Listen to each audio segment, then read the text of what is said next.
Pemirsa, media asal Inggris The Economist memantau sejumlah jajak pendapat elektabilitas 3 calon presiden yang dilakukan beberapa lembaga survei di tanah air.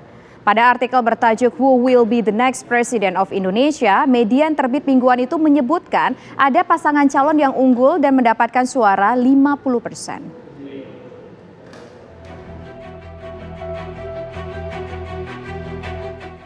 Media asal Inggris The Economist menerbitkan hasil jajak pendapat dari sejumlah lembaga survei di Indonesia terhadap calon presiden dan calon wakil presiden di pemilu 2024. Berdasarkan survei yang dirilis pada Rabu 24 Januari kemarin, calon presiden nomor urut 2 Prabowo Subianto berada di posisi teratas dengan perolehan 50%. Prabowo mengungguli calon presiden nomor urut 3 Ganjar Pranowo yang mendapat 23% dan calon presiden nomor urut 1 Anies Baswedan dengan 21%. The Economist juga memaparkan hasil survei yang mereka himpun sejak Januari 2023 hingga Januari 2024. Hal ini terlihat dalam grafik soal perkembangan hasil perolehan suara 3 calon presiden berdasarkan lini masa tanggal dan bulan. Prabowo Subianto menunjukkan tren kenaikan sejak awal 2023. Prabowo memulai dengan angka 21% pada Januari 2023, lalu menjadi 50% di Januari 2024.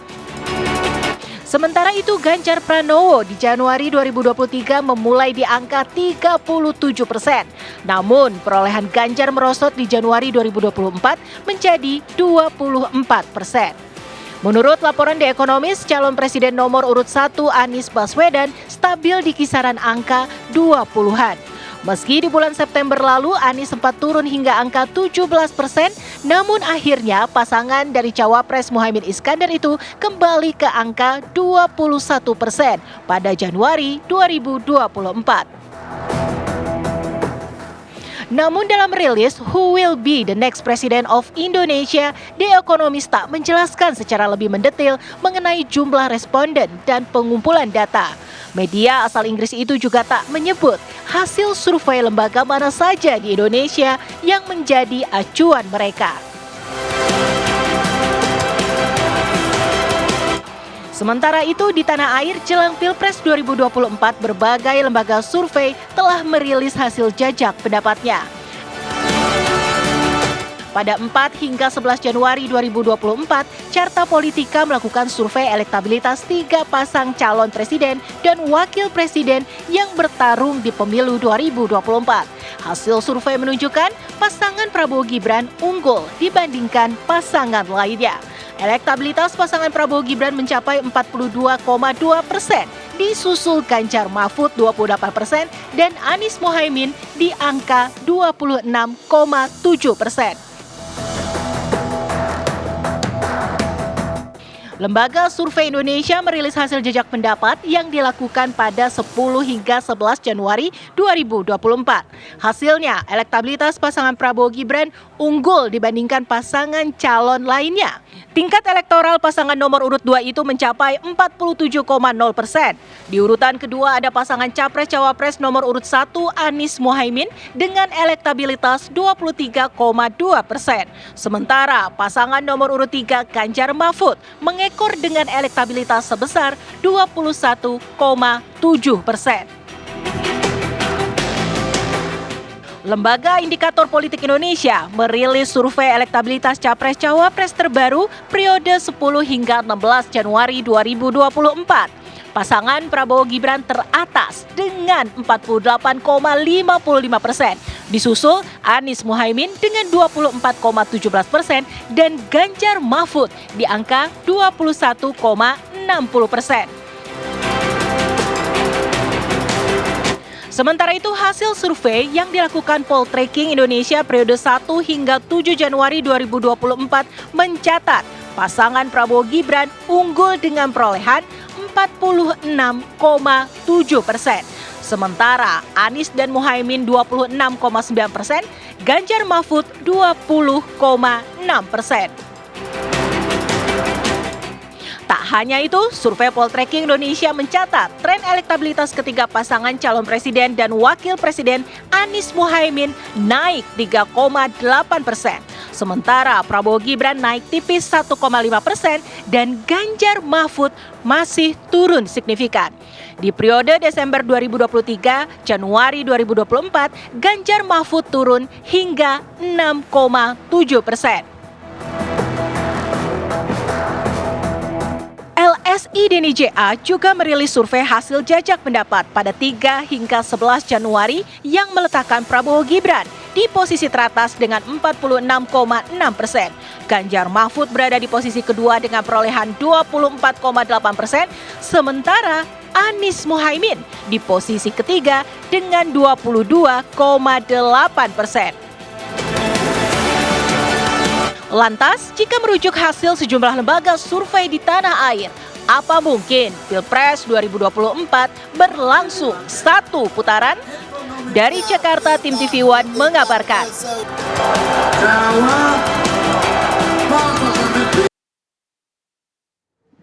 Media terkemuka asal Inggris The Economist memantau dengan seksama pergerakan elektabilitas ketiga calon presiden Indonesia. The Economist menghimpun hasil rata-rata polling dari sejumlah lembaga survei Indonesia mulai tanggal 11 Januari 2023 hingga 16 Januari 2024. Ya, hasilnya elektabilitas Prabowo berada di angka 50%, Ganjar Pranowo 23%, Anies Baswedan 21%.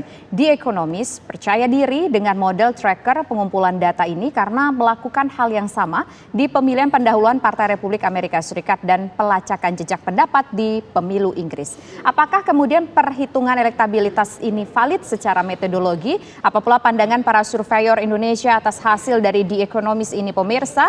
Telah bergabung bersama kami ada Direktur Eksekutif Indikator Politik Indonesia Burhanuddin Muhtadi, kemudian juga ada Direktur LSI Deni JA yaitu ada Bang Adrian Sopa yang ke studio kami, dan juga ada Kepala Departemen Politik dan Perubahan Sosial CSIS Arya Fernandes. Selamat sore Bapak-Bapak semua.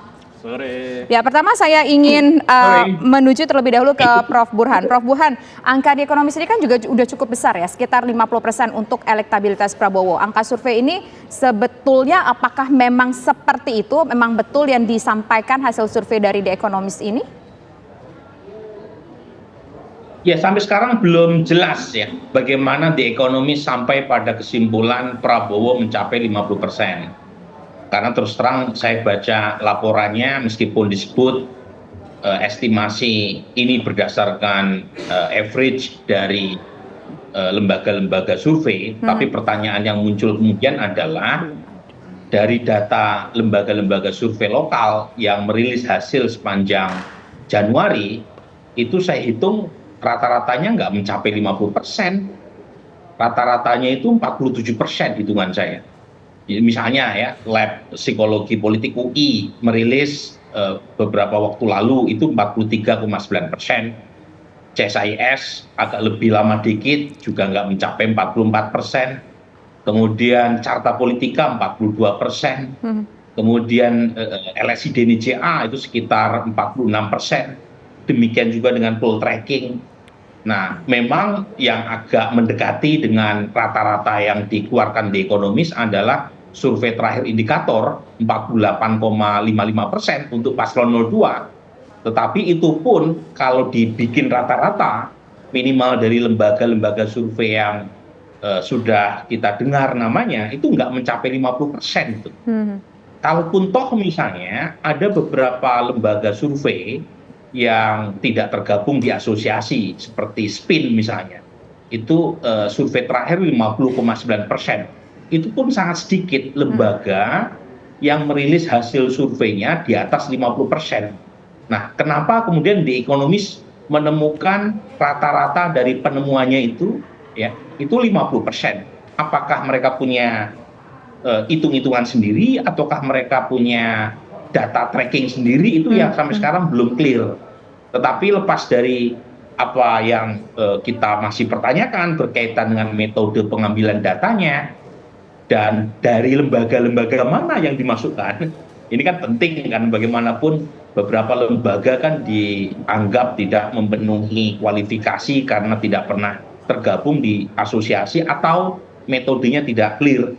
Nah, kalau misalnya itu dimasukkan seberapa besar dampaknya dan lain sebagainya, lepas dari itu semua Tisa, maka pertanyaan yang muncul kalau betul itu berdasarkan average, berarti memang ada indikasi positif kenaikan suara Prabowo ya selama Januari 2024, 1 bulan sebelum pemilu, dan kenaikan ini itu seperti berbeda dengan stagnasi yang sempat ditemukan di sepanjang November dan Desember. Jangan lupa stagnasi elektoral itu yang jadi dasar bagi laporan Tempo yang mengangkat betapa tanda kutip kesalnya Presiden Jokowi karena elektabilitas 02 yang dianggap stagnan. Dan ternyata data yang dikeluarkan oleh The Economist terbaru dimuat tanggal 24 kemarin itu menunjukkan adanya tren positif buat 02. Kalau itu betul ya, Baik, meskipun Prof. lagi-lagi kita perlu tunggu. Meskipun data saya, Andro, memang ada tren kenaikan, terutama pasca debat Capres tanggal 7 Januari. Baik, Prof. Burhan. Kita langsung ke Mas Arya Fernandes sebelum ke Mas Ardian Sopa. Mas Arya, apakah menurut Anda yang dikeluarkan oleh ini media terkemuka, Mas, asal Inggris merilis data secara rata-rata ada 50% untuk 02. Masuk akal, bisa diterima, wajar, Mas, secara metodologi, Mas Arya Fernandes? Ya baik, makasih Mas Andro. Jadi model yang dilakukan oleh The Economist ini sebenarnya model yang biasa dilakukan oleh beberapa media terkemuka di sejumlah negara ya, terutama di Inggris ya. Misalnya selain The Economist juga Financial Times juga melakukan itu. Di Amerika ada 538 yang juga mengoleksi semua hasil survei kemudian mencari nilai tengahnya atau mediannya ya. Nah pertanyaannya saya melihat bahwa kita tidak mendapatkan data yang lebih lengkap soal bagaimana proses pengumpulan atau penghimpunan data-data survei itu dilakukan ya. Misalnya kalau kita bandingkan, tentu pasti The Economist punya standar yang sudah robust, sudah kuat terkait itu, karena mereka tidak hanya melakukannya di kasus Indonesia tetapi juga dalam kasus pemilihan pendahuluan di Amerika dan juga pemilu di Inggris ya. Tetapi dalam laporan yang terakhir itu kita tidak menemukan atau belum menemukan tepatnya bagaimana proses atau metodologi dilakukan. Berbeda misalnya kalau kita bandingkan dengan Financial Times ya. Jadi mereka mengumpulkan semua hasil survei, kemudian dan ketika mereka mengumpulkan hasil survei ada klasifikasi lembaga survei mana yang dimasukkan. Misalnya dia harus tergabung di British Polling Council misalnya. Atau di Politico misalnya dia harus metodologinya harus jelas, transparansinya harus jelas, representasinya harus jelas ya. Nah di Indonesia dia bisa menjadi, atau misalnya dalam kasus Amerika 538 itu merilis misalnya mana dia merilis kapan survei dilakukan, berapa sampelnya, berapa hasilnya, dan apakah lembaga tersebut dianggap partisan atau tidak. Nah partisan dalam kasus Amerika itu adalah lembaga-lembaga, apakah lembaga tersebut dioperasionalisasikan oleh partai politik, kandidat, atau orang-orang yang terafiliasi dengan tim sukses. Jadi mereka kasih warna. Jadi kalau lembaga tersebut dianggap partisan, mereka kasih tanda, sehingga orang ketika membaca datanya juga tahu bahwa ini partisan gitu ya. Nah dalam kasus The Economist kita tidak menemukan penjelasan yang detail soal itu gitu ya. Dan bisa jadi dalam kasus Indonesia dia bisa menjadi tantangan tersendiri gitu ya. Tantangan yang pertama adalah volatilitas suara masih terjadi gitu ya. Terutama setelah Desember ya. Dan apa yang membuat volatilitas itu terjadi atau perubahan atau naik turun dengan cepat itu terjadi, saya melihat adalah faktor debat ya. Jadi debat pada batas tertentu sekitar 5%-an dia punya mempengaruhi naik turunnya perolehan suara kandidat. Jadi proyeksi ini bisa jadi punya tantangan karena volatilitas suara masih terjadi, paling tidak sampai debat terakhir 4 Februari. Yang kedua, saya kira adalah soal lembaga mana yang dimasukkan. Seberapa transparan lembaga tersebut terkait metodologinya, surveinya kapan, siapa sampelnya, sampel size-nya berapa. Nah, jadi untuk saat sekarang, memang di beberapa tempat, misalnya di Inggris ya, itu memang beberapa lembaga-lembaga memang proyeksi seperti ini memang sudah dianggap reliable atau valid gitu ya, karena dia mampu memprediksi kecenderungan yang akan terjadi ke depan. Tapi dalam kasus Indonesia, karena kita belum melihat secara lebih detail bagaimana proses yang dilakukan, dan apalagi tantangan-tantangan yang terjadi tadi ya, baik volatilitas yang masih terjadi, debat yang masih menyisakan 1 kali debat ya. Jadi kalau saya ditanya apakah kita bisa apakah Pilpres akan terjadi 1 atau 2 putaran melihat data di Ekonomis, saya melihat saat ini kita belum punya pengukuran yang lebih jernih untuk melihat itu. Kita harus tunggu sampai debat terakhir 4 Februari mendatang, baru setelah itu kita bisa proyeksikan apakah Pilpres kita akan berlangsung 1 atau 2 putaran. Karena dengan situasi yang dinamis sekarang, sesuatu pun bisa berubah dalam Baik. kondisi yang sangat cepat. Oke, artinya belum terkonfirmasi ya apakah hasil dari The Economist ini benar atau tidak begitu. Kalau Mas Adrian Sopa gimana? Iya, pertama memang data The Economist ini menarik ya, karena dia mencoba menggambarkan dari Januari 2023 sampai dengan Januari 2024. Jadi ada rentang waktu yang begitu panjang yang ternyata ketika kita amati bulan ke bulan itu juga ada kemiripan, minimal dengan LSI dan DJA. Tapi kalau saya lihat juga lembaga-lembaga survei juga sama ya. Pertama misalnya bahwa di awal Januari 2023 itu kemenangan masih untuk Pak Ganjar. Sama seperti The Economist. Kemudian dia mulai agak turun atau berhimpitan itu ketika Oktober masukin November. Itu sama juga dengan data di hampir semua lembaga survei, beda-beda angka sedikit saja. Kemudian di Januari terakhir ini, kalau misalnya kita bandingkan dengan survei LSI dan DJA misalnya, yang terbaru dari tanggal 3 sampai dengan 11 Januari, itu kan baru kemarin saja, itu juga angka-angkanya mirip. Jadi memang kalau dilihat kita bandingkan dengan The Economist ini, itu ada kenaikan untuk Pak Prabowo, jadi dia berhasil mempertahankan tren positif yang dia dapatkan dari kemarin bulan November sampai dengan Januari, trennya positif terus dari 43, 46, sekarang berarti kalau misalnya kita percaya dengan data ini, berarti ada kenaikan sampai dengan 50%. Kemudian untuk Pak Ganjar juga hampir mirip juga, bahwa dia ada di posisi kedua, di bawah di atas Pak Anies ya, meskipun kalau lihat dari marginnya itu kan hampir 2%-an juga, seperti sama dengan yang kita lakukan. Di kita bedanya 24% untuk Pak Ganjar, di Ekonomis itu tinggal 22%.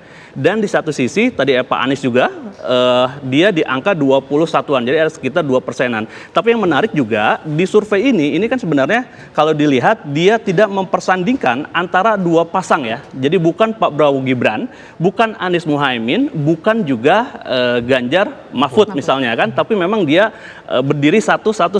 Bayangan saya, dugaan saya karena memang dia coba men-tracking dari awal ya, karena di Januari kita belum ada yang tahu Januari 2003 ini pasangan dengan siapa, sehingga dengan data itu tentu kita juga melihat bahwa ada kabar positif misalnya untuk Pak Prabowo yang sekarang lagi mengejar 1 putaran. Kemudian memang kabar yang kedua ini memang masih bersaing antara Pak Ganjar dengan Pak Anies ya, itu satu. Kemudian yang kedua, kalau dilihat dari metodologinya, betul saya sepakat dengan Prof. Burhan, kemudian juga Mas Arya, bahwa ini sebenarnya kita lihat meskipun tidak dijelaskan secara utuh ya, tapi dugaan saya ini merupakan agregat daripada survei-survei yang ada. Jadi kalau di Amerika ini kan sudah agak mafhum ya, orang melakukan, bahkan ada lembaga kalau nanti bisa dicek misalnya real politik. Jadi dia mengumpulkan hasil-hasil survei dari yang beredar, kemudian dia bikin average-nya lah. Dan ini kemungkinan besar dugaan saya adalah seperti itu. Jadi dia kumpulkan dari lembaga. Tapi bedanya kalau di real clear politik dia menjelaskan tuh bahwa dia misalnya mengambil data dari mana saja. Kemudian misalnya periode surveinya kapan. Kemudian hasilnya seperti apa. Jadi ketika klik angka katakanlah di bulan apa, itu kelihatan bagian-bagian yang ada. Nah memang di Ekonomis ini belum sampai ke sana. Tetapi baru bisa mengaverage kemudian membagi. Tentu dari data ini apakah layak dipercaya atau tidak? Kalau dari kita secara tren memang ada kemungkinan juga. Ada kemungkinan ya dugaannya karena memang sesuai dengan tren yang ada. Termasuk juga di posisi 2-3 untuk bersaing siapa yang katakanlah misalnya 2 putaran, yang lolos 2 putaran ini juga masih bersaing. Karena sama seingat seperti kami ini. selama ini Mas, mungkin secara rata-rata kalau tadi Prof. Burhan juga menyinggung average mengenai hasil lembaga survei, mungkin yang 50% hanya 1-2 lembaga survei. Sisanya belum ada yang menyentuh angka sampai 50%. Sesaat lagi Bapak ditanggapi. Kita harus jedanya di Kabar Petang pemirsa. Kita ke Prof. Burhan terlebih dahulu sebelum ke Mas Ardian menjawab pertanyaan saya tadi Prof. Jika memang secara rata-rata mayoritas tidak ada yang sampai 50%, angka ini keluar dari mana Prof sumbernya Prof? Kalau Prof. Burhan mungkin juga ikut menghitung juga secara metodologi. Kami juga heran ini Prof. Makanya ini misteri Tuhan Andro. Ya, misteri Tuhan yang belum dijelaskan oleh The Economist. Jadi sebenarnya The Economist perlu menjelaskan secara lebih detail bagaimana mereka sampai pada estimasi 50%. Apakah mereka punya data sendiri, apakah mereka menggabungkan dari data average lembaga-lembaga yang rilis? Kalau iya, mana lembaga itu? Ini penting karena misalnya tadi Bung Arya menyebut beberapa lembaga ya, misalnya seperti 538 dan yang lain-lain yang itu secara clear menyebut nama polsternya dan biasanya dibobot. Kalau misalnya polster itu questionable, nah biasanya dibobot rendah gitu ya. Tapi kalau misalnya lembaga yang bersangkutan punya metodologi yang sangat baik, itu biasanya dibobot tinggi, jadi nggak diperlakukan sama penggabungan atau pengambilan rata-rata hasil estimasi masing-masing lembaga. Nah itu yang tidak clear, karena saya dapat info The Economist juga punya kerjasama dengan salah satu lembaga lokal yang sangat kredibel. Tetapi apakah itu yang kemudian melahirkan estimasi 50% buat paslon 02, kemudian dua calon lain gitu ya mendapatkan kisaran yang secara statistik tidak berbeda, itu saya tidak tahu karena saya sedang mengontak, bukan sedang, sudah mengontak ya yang bersangkutan, tapi belum ada konfirmasi baik dari The Economist maupun lembaga yang bersangkutan. Oke. Nah, lembaga yang bersangkutan ini apakah ini kan tadi disampaikan kalau nggak salah tadi Prof bilang lembaga besar juga begitu, lembaga survei yang cukup besar juga. Nah, apakah lembaga yang bersangkutan ini dengar-dengar ini yang mengerjakan survei untuk The Economist atau bagaimana mekanisme kerjasamanya kalau memang ternyata ada kerjasama? Ya saya tidak tahu karena info yang saya dapatkan harus saya konfirmasi ke lembaga yang bersangkutan dan saya belum mendapatkan konfirmasinya. Dan info yang saya dapat, beliau melarang saya untuk menyebut nama lembaga yang konon mendapatkan commission dari The Economist untuk melakukan pengumpulan data atau data agregat. Tidak jelas ini ya, tetapi klaimnya adalah pengumpulan data. Jadi saya mohon maaf nggak bisa menyebut nama lembaganya karena seperti media, seperti Tisa dan Andro, saya harus merahasiakan identitas sumber saya karena tapi saya nggak mau menyebut namanya. Sekarang saya sedang seperti jurnalis ini yang harus melindungi teman-teman lembaga survei. Lembaga survei. Tapi gini lah, Prof. Intinya begini, saya lepas dari soal itu Tisa ya.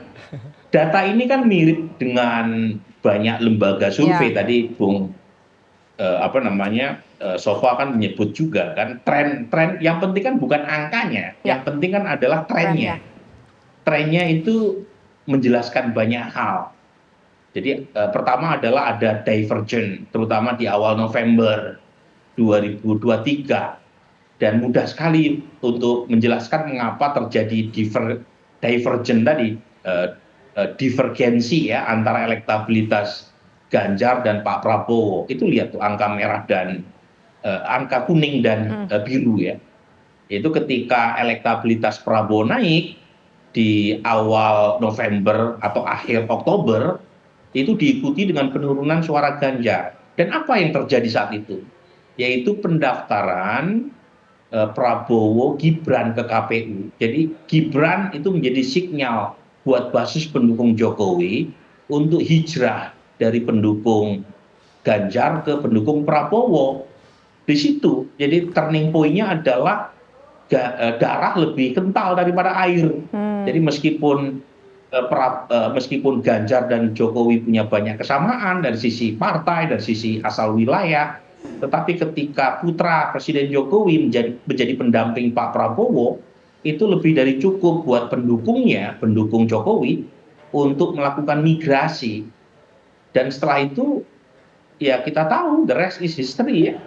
Terutama kalau dari data saya ada stagnasi, tapi di sini terlihat stagnasinya hanya di bulan Desember ya.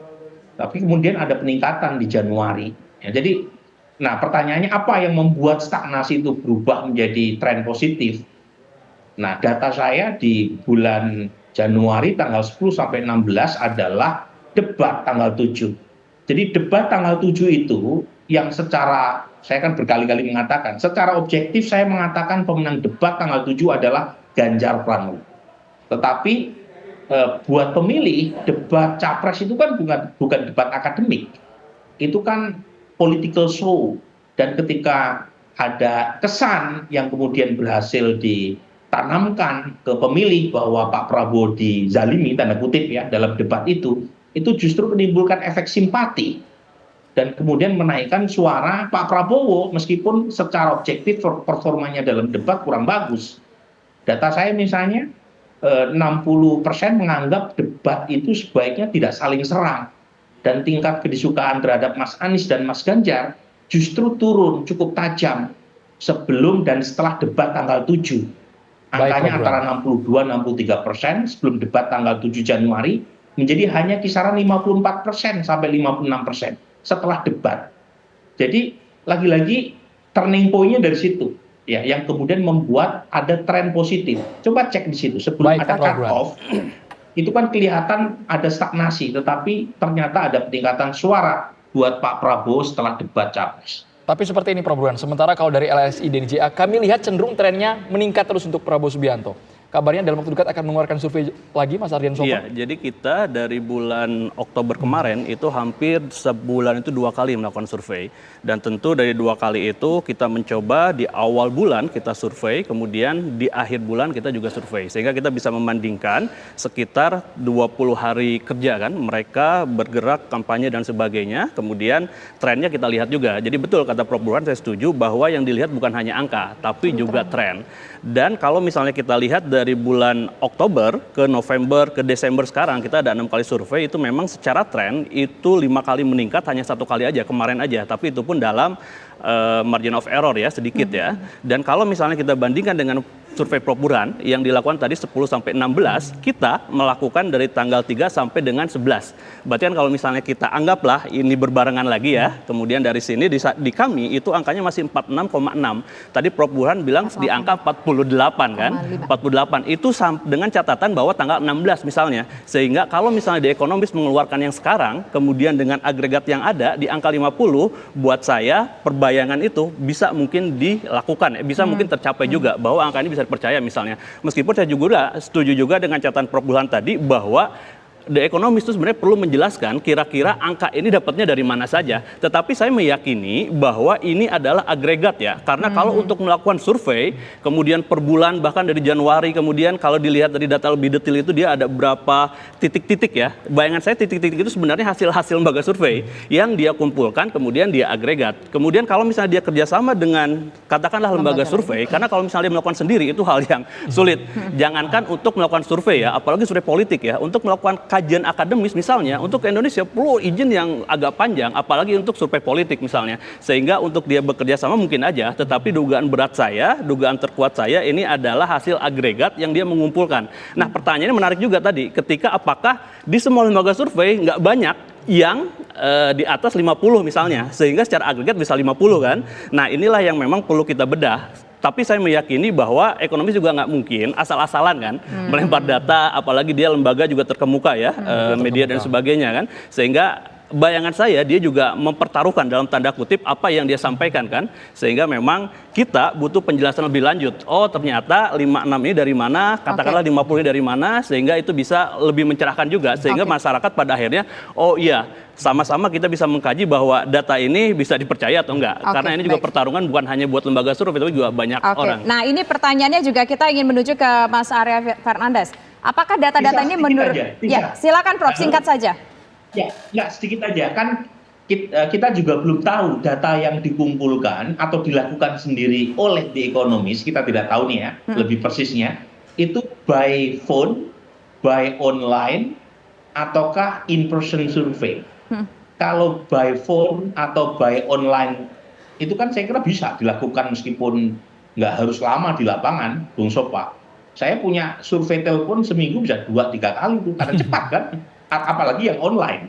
Nah ini yang nggak clear dari The Economist. Kita perlu tunggu klarifikasi dari mereka. Oke, ini tampaknya belum clear datanya asalnya dari mana, tapi tadi disampaikan ada beberapa hal yang sudah dilakukan sebelumnya oleh The Economist ini terbukti hasil surveinya. Nah kalau menurut Mas Arya sendiri, apakah yang disampaikan The Economist soal elektabilitas ini datanya bisa dipercaya, hasilnya bisa dipercaya? Tergantung dari sumber datanya ya. Jadi kalau sumber datanya baik, tentu hasilnya juga akan baik ya. Karena ini agregasi, tentu bisa jadi dia mendekati dari hasil yang ditemukan oleh teman-teman di lembaga survei lainnya ya.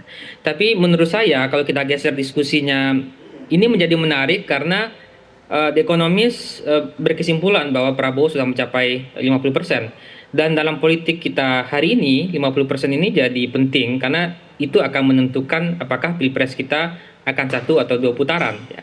Tapi kalau saya sendiri ditanya apakah Pilpres akan 1 atau 2 putaran, saya untuk saat ini belum berani memprediksi dengan tepat apakah akan 1 atau 2 putaran. Karena saya percaya betul bahwa debat punya efek ya. Dan kita masih harus menunggu debat terakhir yang akan dilakukan di Februari tanggal 4 ya. Nah, tapi untuk itu saya kira dan harus kita ingat juga bahwa dalam undang-undang terutama pasal 6A itu syarat untuk ditetapkan menjadi presiden itu tidak hanya mencapai 50% plus one, tetapi juga suara itu harus terdistribusi di lebih dari setengah jumlah provinsi. Provinsi kita sekarang itu 38, lebih dari setengahnya berarti sekitar 19 atau 20 provinsi. Dan di 20 provinsi itu kandidat itu harus mendapatkan suara di atas 20%. Kalau kita lihat Pak Jokowi misalnya di 2014 itu dari 33 provinsi Pak Jokowi unggul di 23 dan turun menjadi unggul di 21 provinsi di 2019 ketika provinsinya nambah dari 1 jadi 34. Jadi meskipun nanti ada kandidat yang tembus di atas 50% suara, kita harus lihat juga apakah kandidat tersebut sudah unggul di lebih setengah provinsi atau enggak. Karena kalau enggak unggul di lebih dari setengah provinsi, belum dilantik juga sebagai presiden. Terima kasih banyak Mas Arya Fernandes, Prof Burhan dan juga Mas Ardian Sopal sudah bergabung di Kabar Petang.